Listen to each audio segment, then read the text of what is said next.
আসসালামু আলাইকুম গাইস, আশা করি সবাই ভালো আছেন। তো আজকে আঙ্গ আব্বা আমার করলো কটা গাপ পাইরে নিয়ে গা, আর আমিও যাবার নিয়েছি সাইকেল নিয়ে কটা গাপ পাইরে গাইছি।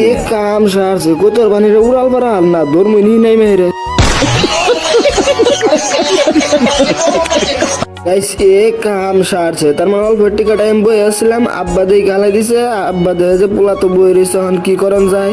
হেনতে 50 টাকা দিয়ে পাঠাই দিল যে ওই বাড়িতে থেকে গাব গাছ থেকে ওইটা গাব পেরে। আমি আই বললাম কাকু করতে আয় দেখলাম যে গাব গাছের মধ্যে একবারে প্রচুর পরিমাণে গাব ধরে রয়েছে। আর গাইছে এই গাব কিন্তু পাকলে বাদা খানো গেছে, আমরা আগে খাইছি কিন্তু এখন খাই না। তো আইনারা কারা কারা খাইছেন অবশ্যই কমেন্ট করে জানাবেন। গাইস আইনার আরেকটা বস্তু কমেন্ট করে জানাবেন, গাব গাছে বলে ভূত থাকে।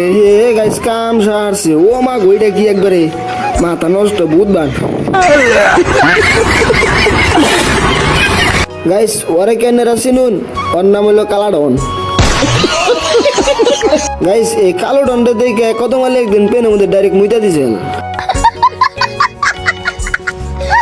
গাইস আমিও কিন্তু একদিন ডরাইয়া থাকি আর কম না।